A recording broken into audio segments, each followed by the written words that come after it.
The vacancy sign flickered as I pulled into the motel car park, the red neon buzzing faintly above the cracked asphalt.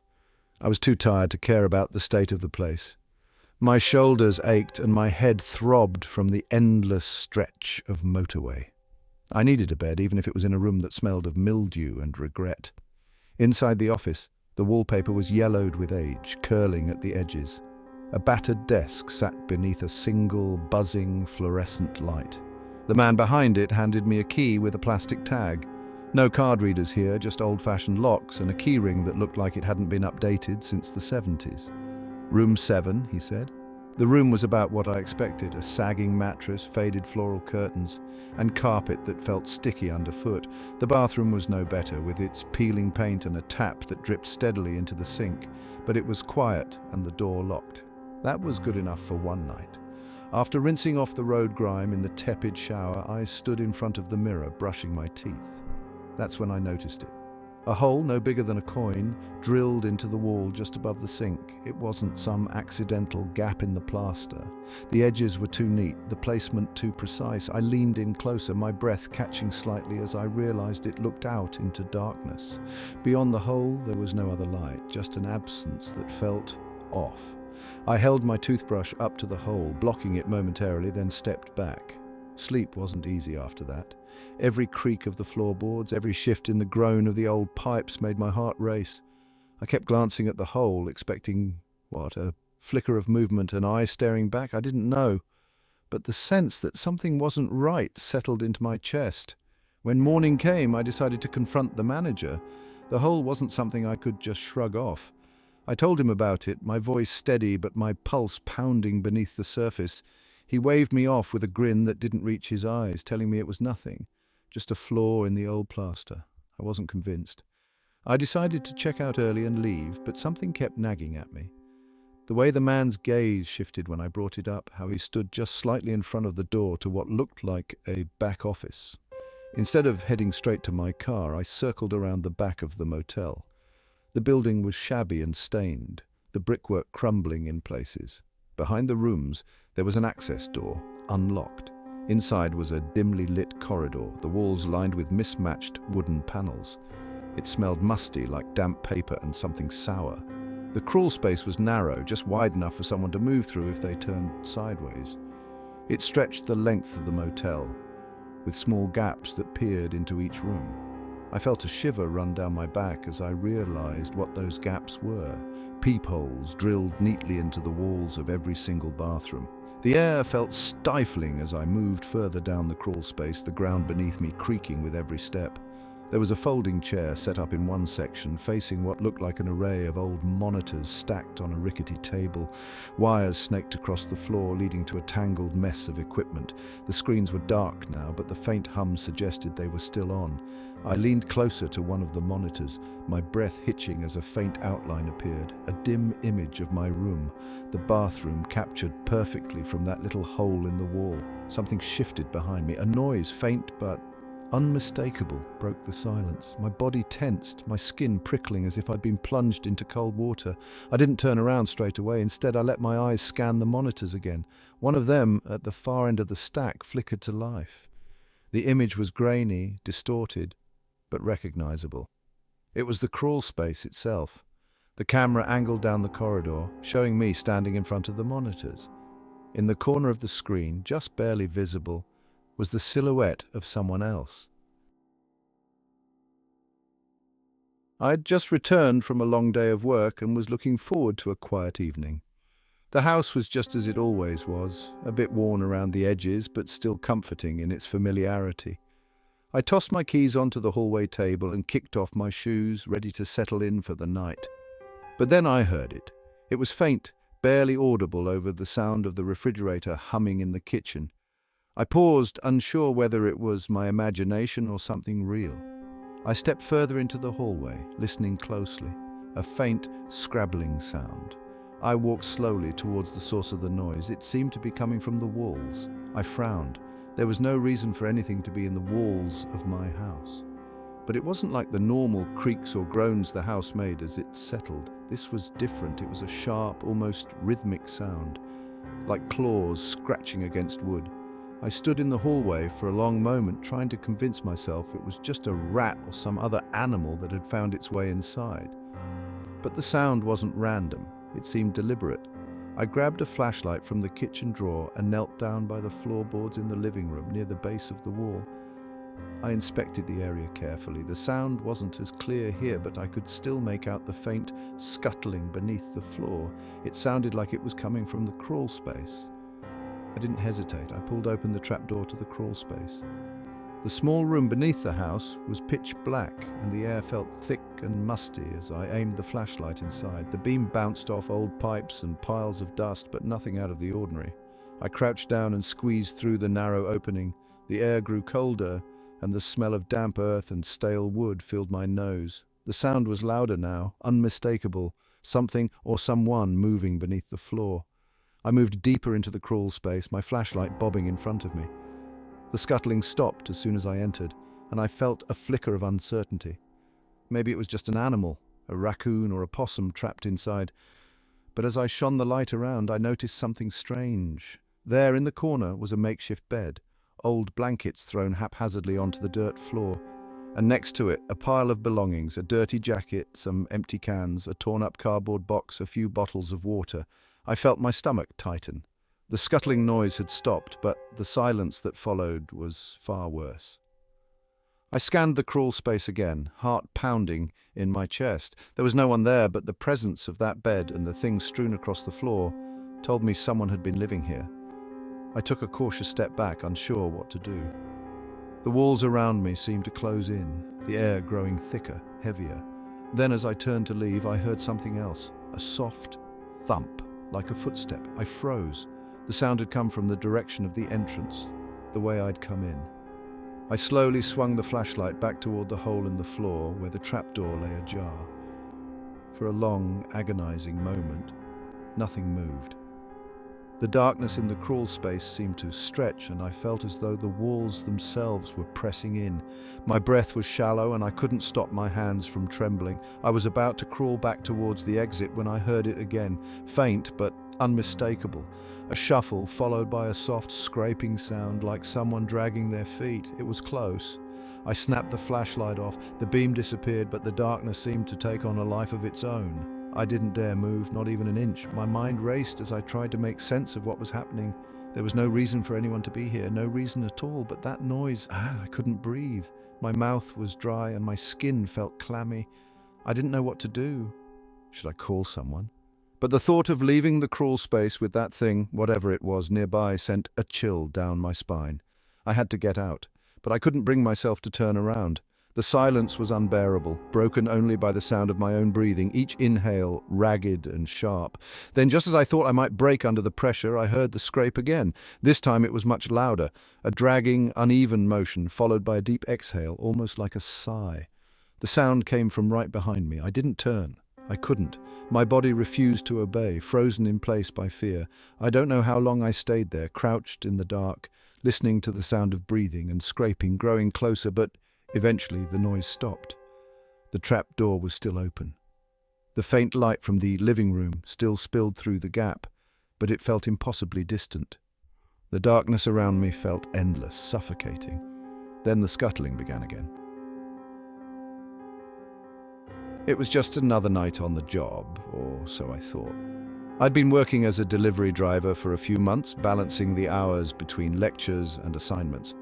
It wasn't glamorous, but the pay was enough to keep me afloat, and the quiet night shifts suited me. Fewer people to deal with, less hassle. That evening, the app pinged with an order that stood out straight away. It wasn't the food, it was standard fare, burgers and chips, but the address gave me pause.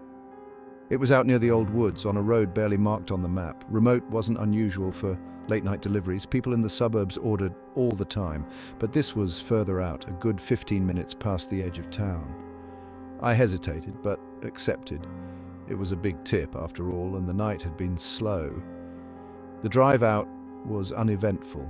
The town lights gave way to long, empty stretches of road lined with trees. By the time I reached the dirt lane leading to the house, the only illumination came from my headlights slicing through the darkness. The house appeared at the end of the track, a hulking shape against the black sky. It looked old.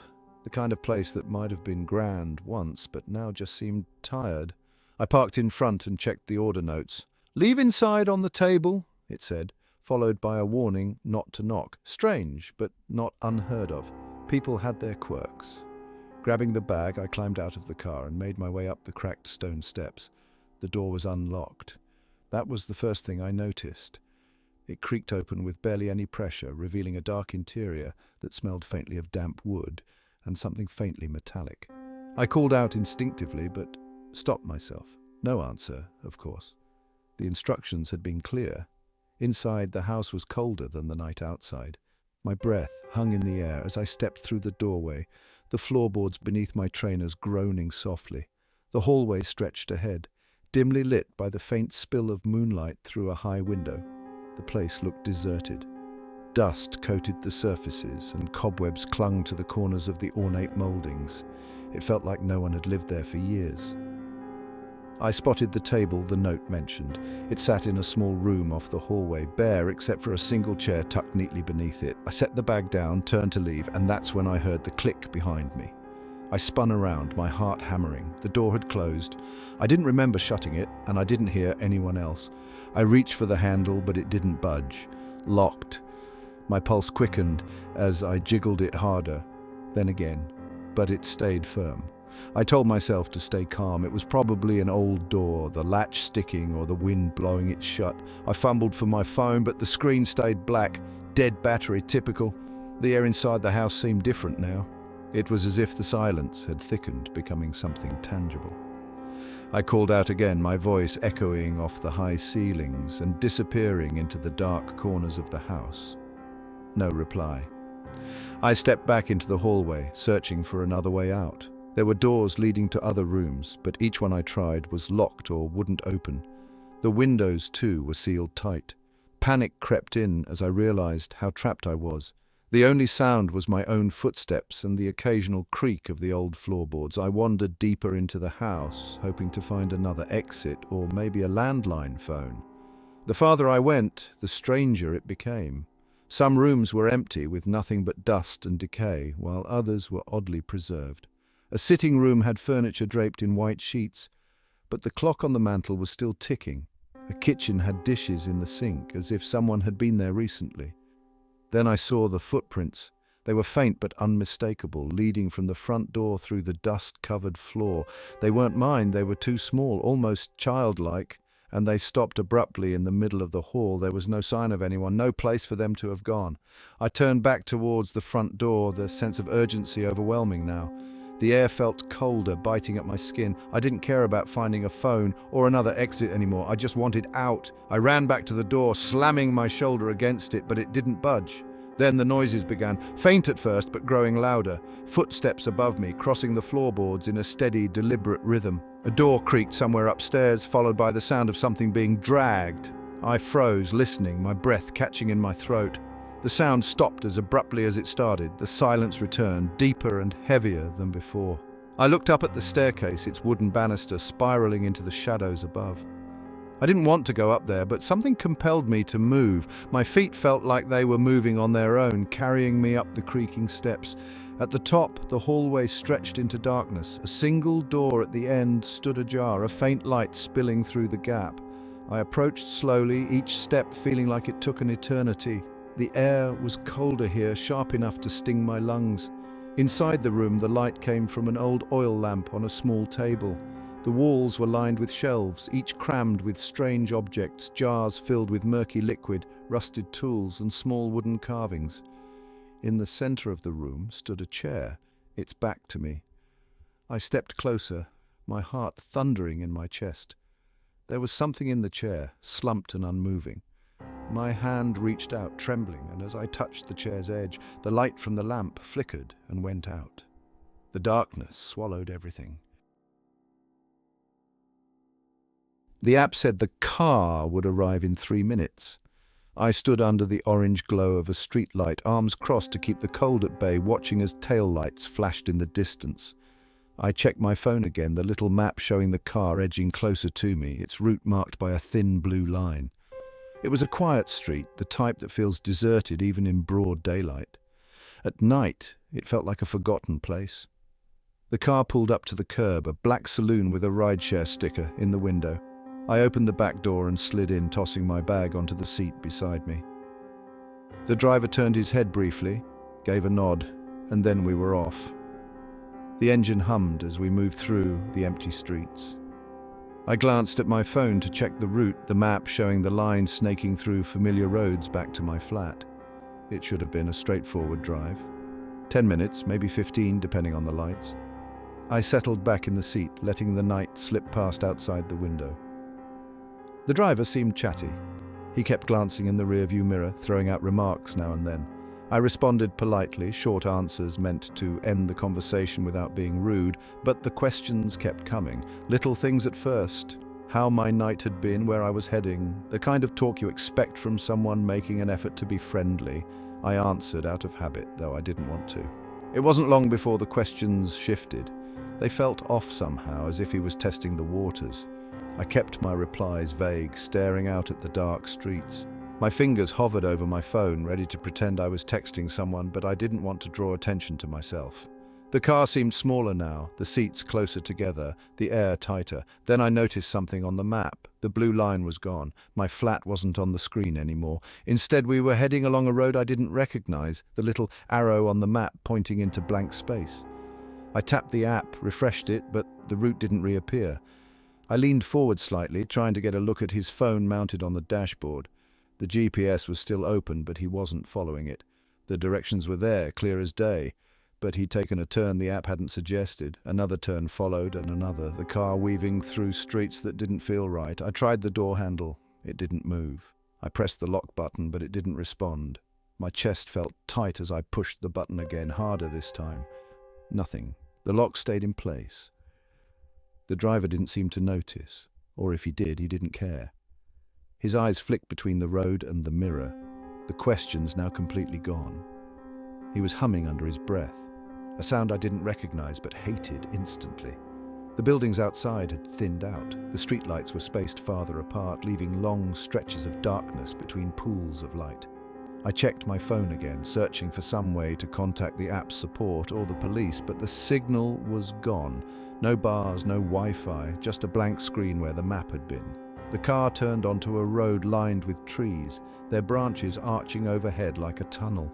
The tires crunched over gravel now, the steady rhythm of the ride, replaced by an uneven jolt that shook the car slightly with every bump. I leaned closer to the window, trying to see ahead, but the headlights barely pierced the darkness. I tapped on the window, not even sure why. Maybe hoping to catch someone's attention, though there wasn't anyone around to notice.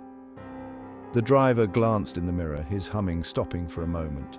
His hands tightened on the wheel, the knuckles whitening, and the car picked up speed. The road twisted and turned, the trees pressing closer on either side. My hands were damp against my jeans, fingers twitching as I tried the door handle again. Still locked. The buttons on the panel wouldn't budge, no matter how many times I pressed them. We hit a clearing and the trees fell away. Ahead was a single building, its windows dark and its outline jagged against the night sky. The car slowed as we approached, the tires crunching louder against the gravel. I gripped the edge of the seat, my breath shallow, and my pulse pounding in my ears. The driver stopped the car in front of the building and turned off the engine. For a moment, everything was silent. No hum of the engine, no crunch of gravel, no sound at all. He sat there, hands still on the wheel, staring straight ahead. The locks clicked. I wasn't supposed to be there, and I knew it. The old factory had been abandoned for years, and everyone in town knew the stories. Broken windows, rusted doors, and the odd whisper of someone seeing lights inside at night. Nothing concrete, just tales passed around to spook kids like me. But when your mates call you a coward enough times, you start making dumb decisions. We snuck in through a gap in the chain-link fence, the cold metal snagging at my hoodie. Inside the grounds, the air was damp and smelled of mold and rot. The factory loomed ahead, a hollow carcass of brick and steel. I could see graffiti sprayed along the walls, crude words and symbols standing out against the grime. Inside, it was worse. Every step echoed, the sound bouncing off crumbling walls and broken pipes, The floor was littered with debris, smashed glass, twisted bits of metal, and the occasional bit of litter left by others, braver than us. My torch's beam was shaky, but I kept it trained on the path ahead, trying not to think about what might be hidden in the dark corners. We split up almost immediately. Stupid, I know, but it was part of the dare. "See who can find the scariest thing," someone had said. I don't even remember who. All I know is that one moment I was with the group and the next I wasn't. I ended up in a side corridor, the walls streaked with rust and damp. Doors lined the passage, each one slightly ajar, like they were daring me to peek inside. Most led to empty rooms filled with nothing but dust and broken furniture. I was about to turn back when I spotted one door at the very end, shut tight. I don't know why I went towards it. Maybe I thought I'd find something worth bragging about, or maybe I just didn't want to go back empty-handed. The handle was cold, and it took a bit of effort to turn, the mechanism grinding as it gave way. The door swung open, revealing a small, windowless room. I stepped inside, my torch cutting through the darkness. The room was bare, except for the walls, which were covered in scratches, not the random marks you'd expect from wear and tear, but long, jagged lines that crisscrossed each other, some deep enough to gouge the plaster beneath. The floor was worse. Dark stains were smeared across the concrete, almost black in the torchlight. The door closed behind me. I didn't hear it move, but when I turned back, it was shut. My heart was pounding now, my breathing shallow. I tried the handle, but it wouldn't budge. I pulled harder, yanking at it with both hands, but it was stuck fast. Panic set in. I banged on the door, calling out for the others, but the sound just echoed back at me. The room felt smaller somehow, the air thicker. My torch flickered, the beam dimming and then brightening again. I backed away from the door, my eyes darting to the walls, the floor, anywhere but the door. That's when I noticed the scratches weren't random. They were grouped in clusters, sets of 5 lines running parallel, like someone had clawed at the walls in desperation. My stomach turned as I imagined fingers raking across the surface over and over, trying to escape. I crouched down to look closer at the stains on the floor. They were dry, but the color and the way they streaked made it obvious. Blood! I scrambled back, my hands shaking so hard I nearly dropped the torch. I shouted again, this time louder, but it felt useless. The room seemed to swallow the sound. I pressed my ear to the door, hoping to hear footsteps or voices, but there was nothing, only silence. The scratches caught my eye again, and I realized they weren't just clustered, they formed shapes, letters, words. I squinted, trying to make sense of them, but the flickering torchlight made it hard to focus. Then I saw it, one word carved deeper than the rest, repeating over and over. Help! I stood frozen, my back pressed against the cold wall.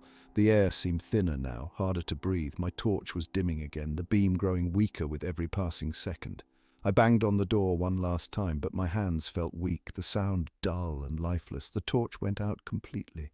Darkness swallowed the room. I could feel the walls around me, the scratches pressing against my back. I didn't want to move, didn't want to touch anything. That's when I heard it. A faint scraping sound coming from somewhere in the room. It was soft at first, almost imperceptible, but it grew louder, like nails dragging across concrete. I held my breath, trying to convince myself it wasn't real, that it was just my imagination. The sound stopped, replaced by the faintest shuffle of movement. Something was in the room with me. The door wasn't locked when they found me the next day. The snowstorm began just after sunset, a curtain of white that swept over the mountains and erased everything beyond the lodge's windows. The weather report had warned us, but no one expected it to hit so hard, so fast. The wind howled, making the glass shiver in its frames. I remember staring out into the swirling chaos and feeling for the first time how far away we were from anything else. The company retreat had been pitched as a way to build morale. I didn't want to come. None of us really did, I think, but attendance wasn't optional. A chance to recharge and reconnect, the memo had said. What it meant was 3 days in the middle of nowhere, with people I already spent 40 hours a week avoiding. There were 12 of us, 13 if you counted the lodge manager, an older bloke named Neil, who only showed up during meals to shuffle plates around and remind us not to use too much hot water. The lodge itself was spacious but creaky, the sort of place that probably looked quaint and charming in brochures. In reality, it smelled faintly of damp wood, and the heating system was patchy at best. By the time the storm hit, we'd already gone through the mandatory team-building activities, trust falls, icebreakers, and an elaborate scavenger hunt that left everyone damp and irritable. After dinner, most of us had scattered to different corners of the lodge. Some were playing cards by the fire, others retreated to their rooms. I was in the main lounge, nursing a cup of lukewarm tea and half listening to Neil drone on about the lodge's history. Built in the 1920s, abandoned for decades, then refurbished in the 80s. The storm made his voice hard to hear, but I didn't mind. It gave me an excuse to tune him out. The power went out around 9 p.m. One moment, the room was bathed in the flickering glow of the fireplace and a few dim lamps. The next, darkness. There was a collective groan from somewhere down the hall, followed by footsteps and the faint click of someone's phone torch. Neil grumbled about the generator, said he'd sort it out, and shuffled off into the storm. When Neil didn't come back, no one panicked. Not at first. It wasn't unusual for power outages to last a while in remote places like this, and the fire provided enough light to keep the room from feeling too claustrophobic. Someone found candles in the kitchen, and we spread them out across the tables. The atmosphere turned strange, but not unpleasant, like a group camping trip. But then Jill disappeared. She'd been sitting in the corner, scrolling through her phone. I noticed she wasn't there when we started counting heads, a precaution someone suggested just to keep track of everyone.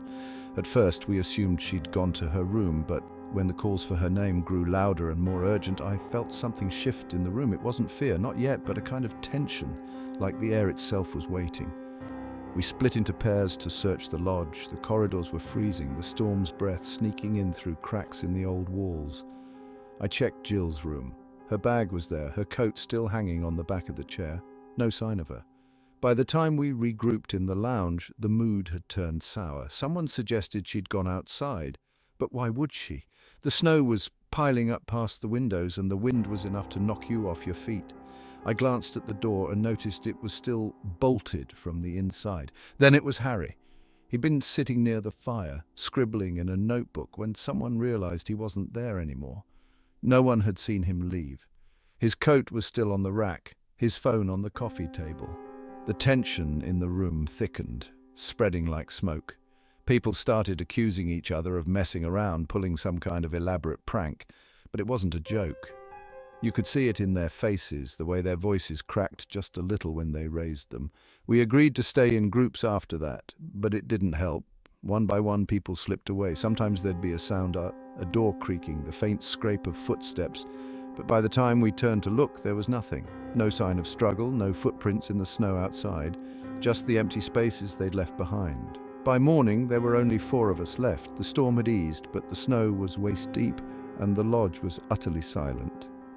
We sat in the lounge, staring at each other across the flickering light of the fire. No one spoke. What was there to say? At some point, I noticed the candle nearest me had burned down to a stub. I reached for another one, but the box was empty. Across the room, one of the others, the intern maybe, stood up. He didn't say anything, just walked towards the door, his movements oddly mechanical. The door swung open and the wind howled in, carrying with it the smell of ice and pine. I thought about calling after him, stopping him, but I didn't. I just sat there, watching as he stepped into the snow and disappeared. The power went out just as the kettle began to whistle. One moment the flat was filled with the dim hum of evening noise, fridge running, TV muttering in the background. The next, everything plunged into darkness. The kettle sputtered and fell silent, and for a moment all I could hear was the sound of my own breathing. I stood there holding the kettle, staring into the darkness of my kitchen as if expecting it to suddenly explain itself. The streetlights outside were out too. Through the window the city was black, the sort of blackout I'd only read about or seen in films. Even the usual glow from other flats across the way was gone, leaving the buildings outlined like cutouts against the faint twilight sky. My son, Max, was in the living room, building a Lego tower by the light of a small lamp. When I returned to him with a torch, he looked up, puzzled but not frightened, his world still as small and safe as the walls of our flat. I reassured him, though I had no real answers. Power cuts weren't unheard of, but they usually came back within an hour or two.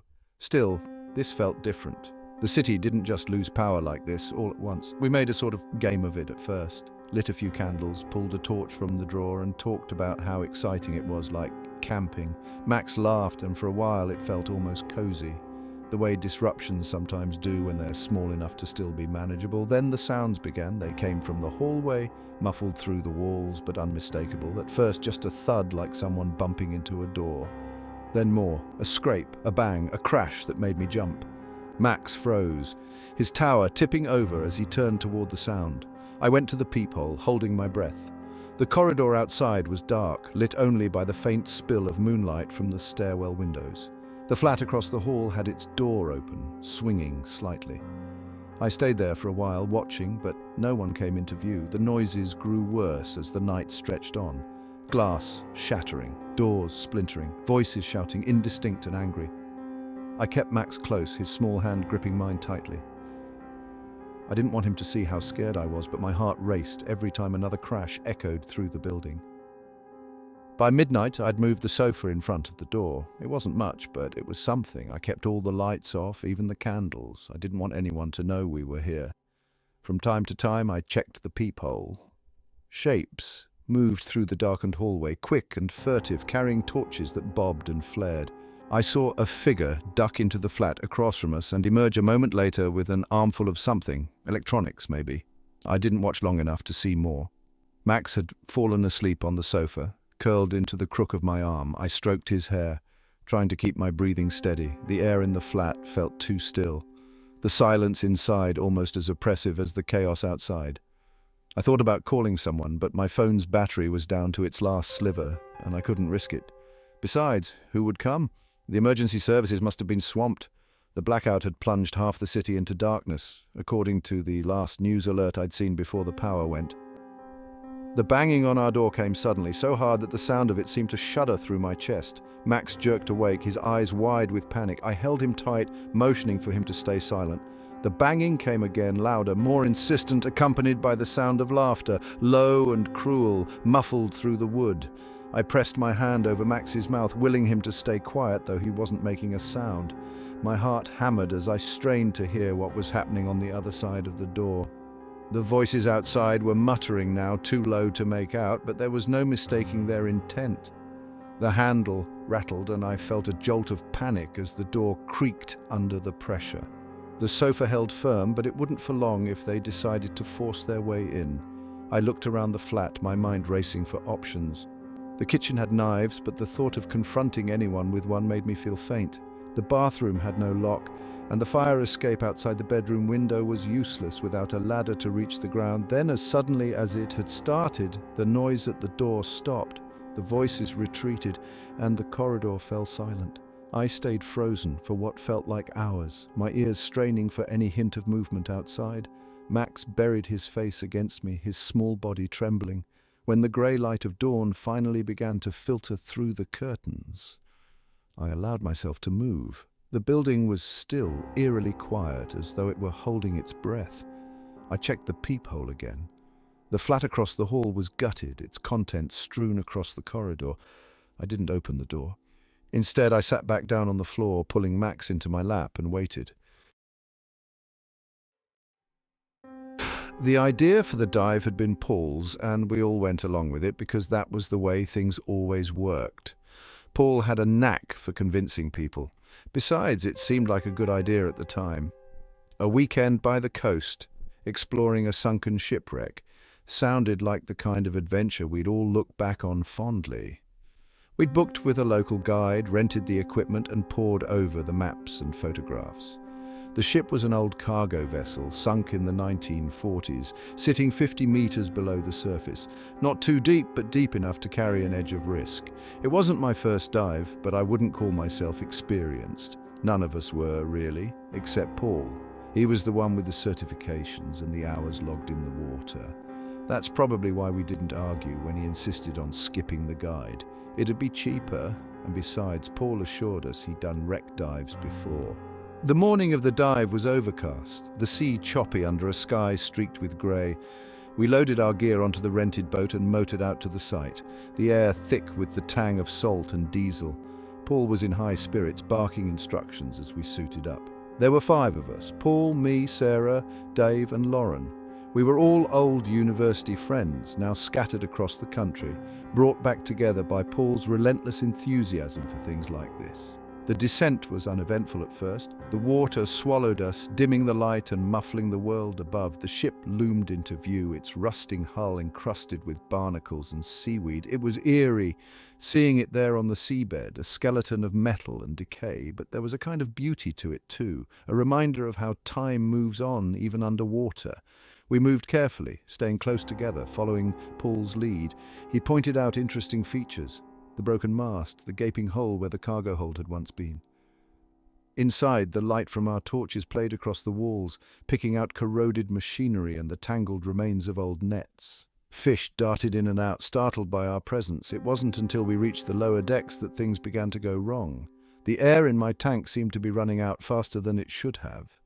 I checked the gauge again, hoping I had misread it, but the needle was dipping too quickly. Sarah motioned to me, her expression unreadable behind her mask, and I saw her pointing to her own gauge. Her air was running low too. We signaled to Paul, who gestured for us to stay calm and head back up. As we turned to leave, I noticed something strange. Dave and Lauren were missing.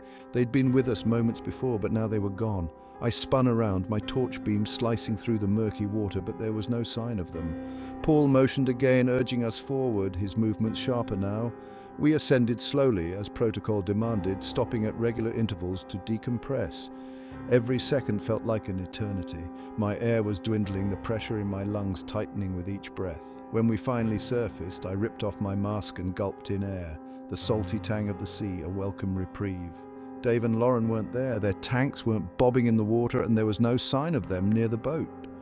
Paul climbed aboard, his face pale. He said nothing as he helped Sarah and me out of the water. We waited on the boat for what felt like hours, scanning the waves for any sign of them. When they didn't appear, Paul insisted we go back down. Sarah refused, shaking her head, her face tight with fear. Paul didn't argue. He simply suited back up and disappeared beneath the surface. He didn't come back. By now, Sarah and I were paralyzed with indecision. The sea around us was unnervingly quiet. I checked my tank, and something odd struck me. The valve was loose. Not much, but enough to explain why my air had run out so quickly. I turned to Sarah, who was staring at her own tank with a similar expression. Neither of us said anything, but the thought hung heavy between us. Someone had tampered with the gear. We stayed on the boat as the sky darkened, anchored above the wreck with no idea what to do. The Coast Guard wouldn't be an option until morning, and the thought of heading back to the shore without the others felt impossible. But as the hours passed, the truth began to take shape in my mind. I could still see the flicker of a light below the water's surface, faint but steady, as though someone was moving through the wreck. It was a quiet night, or so I thought, when I agreed to babysit the 2 kids. The parents were nice enough, a bit flustered as they got ready to leave for their event. They had given me the rundown: dinner, bedtime, emergency numbers on the fridge. Pretty standard. I had done this plenty of times before, and it seemed like an easy gig. The house was older, with creaky floors and a faint smell of varnish and mothballs. It had that peculiar charm old places have, with narrow hallways and doors that didn't quite shut properly. The kids, Ben and Sophie, were 6 and 8, and they were well behaved enough. After dinner, we played a board game until their bedtime rolled around. By 8:30, the house was quiet. The parents had left hours ago, the kids were tucked into bed, and I had settled onto the sofa with my phone and a bowl of popcorn. The television was on, something light-hearted playing, more for background noise than anything else. Then there was a sound. It wasn't loud, barely noticeable over the hum of the TV, but it came from below the floorboards. A dull thud, faint but unmistakable. I paused the TV, my ears straining. For a moment there was nothing, and I thought maybe it had been the house settling or something ordinary like that. I went back to scrolling through my phone, but it happened again, a dull thump. This time I put the bowl down, stood and listened. The sound came from the basement. I hadn't been down there earlier, no reason to. The parents hadn't mentioned anything unusual about it. Still, I felt a prickle of something at the back of my neck as I crossed the room to the basement door. It was locked. Not bolted, just a simple latch, but I hesitated. It felt intrusive somehow, like opening it would breach some unspoken boundary. But the sound came again, and curiosity got the better of me. I unlatched the door and pulled it open. The basement stairs were steep and narrow, lit only by a single bulb at the bottom. I fumbled for the light switch at the top of the stairs and flicked it on. The bulb flickered weakly, casting dim light over a cluttered space. Boxes were stacked against the walls, old furniture draped with sheets, and the concrete floor was cracked in places. I stood at the top of the stairs, not really wanting to go down, but I didn't see anything out of place. I was about to shut the door when another sound made me freeze. This time it was different, a scuffing noise like something being dragged across the floor. My skin crawled. I told myself it was probably a mouse or maybe a raccoon that had somehow gotten in. The parents hadn't mentioned any pest problems, but it wasn't impossible. Grabbing a flashlight from a drawer in the kitchen, I decided to check it out.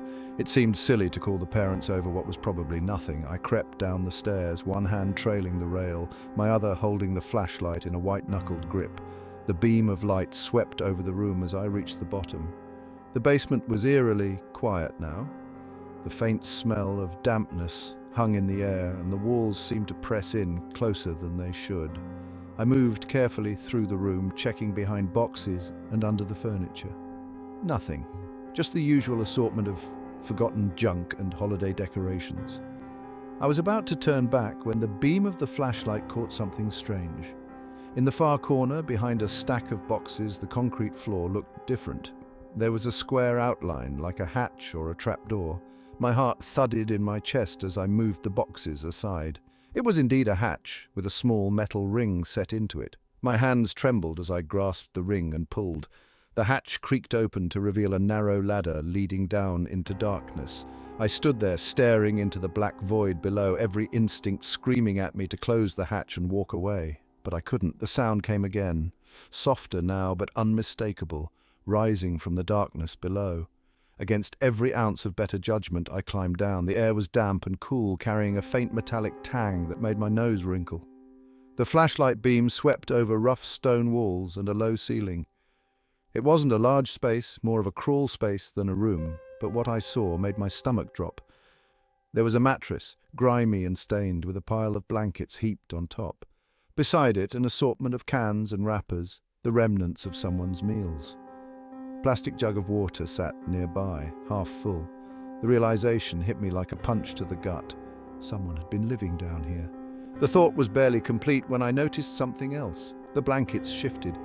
Not much, just the barest hint of movement, but enough to send my heart racing. I froze, every muscle tensed, my breath caught in my throat. Then the blankets moved again, and I realized with a sickening certainty that I wasn't alone. The cabin was a quaint little thing tucked into a patch of woods so quiet you could almost forget the rest of the world existed.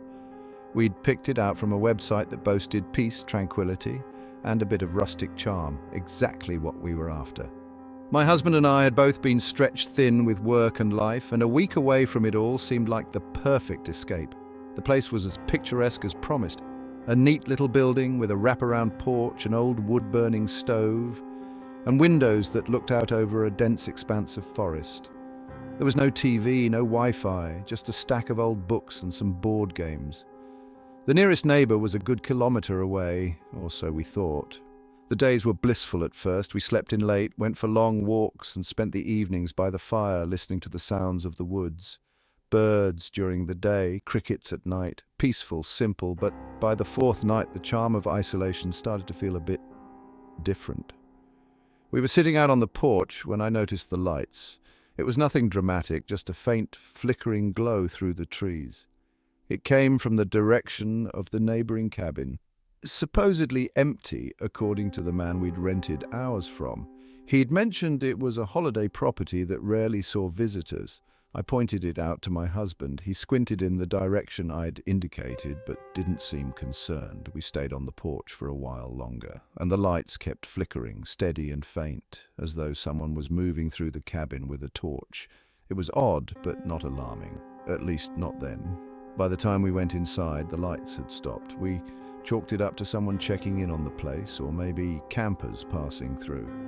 It was odd, but we didn't think too much of it. The next night, though, it happened again. Same faint glow, same flickering pattern. Only this time it didn't stay confined to the cabin. The light moved, weaving its way into the trees, dipping and shifting, as if whoever held it was walking through the woods. It stopped short of our cabin, hovering in the distance before retreating. I watched it until my eyes burned from staring, but I never saw who or what held the light. It put me on edge, though I didn't say anything. It felt silly, like getting spooked by a ghost story, but I didn't sleep well that night. Every creak of the house and rustle of leaves outside had me straining my ears, my imagination running wild. The following day, we went for a walk to clear our heads. I tried to shake off the discomfort from the night before, telling myself it was nothing. We passed by the neighboring cabin, but there was no sign anyone had been there. No car, no tire tracks, no signs of recent activity. It was a small, weathered structure, its shutters closed tight and its porch covered in a fine layer of pine needles. That night, the lights returned. Only this time there were more of them, small flickering glows moving through the woods, too many and too erratic to be flashlights. They darted in and out of the trees, circling in patterns that didn't make sense. My husband saw them too, and for the first time I could tell he was uneasy. We locked the doors and windows, though it felt like a hollow gesture. Whatever was out there didn't seem interested in the cabin itself, at least not then. The lights danced in the distance for hours before vanishing again. I didn't sleep. Every so often I'd hear noises from outside, crunching leaves, snapping twigs. It sounded like someone or something was moving around out there, just beyond the reach of the porch light. When morning came, the sense of relief was overwhelming. We decided to leave the next day, cutting the trip short. Something about the place didn't feel safe anymore. We spent that final day packing our things and avoiding the woods. The light was grey and overcast, and even the birds seemed quieter than usual. That night, the lights didn't stay in the distance. They came closer, circling the cabin in erratic patterns. The crunching sounds came back, louder than before, accompanied by faint tapping on the porch. We stayed inside, frozen, afraid to move or make a sound. As dawn approached, the lights retreated again. When the first slivers of daylight crept through the curtains, we grabbed our bags and headed for the car. The woods felt unnaturally still, the air cold and sharp. When we passed the neighboring cabin, something caught my eye, a shape in the window, unmoving but unmistakable. It was a face, pale and blank, staring out at us. We didn't stop, we didn't look back.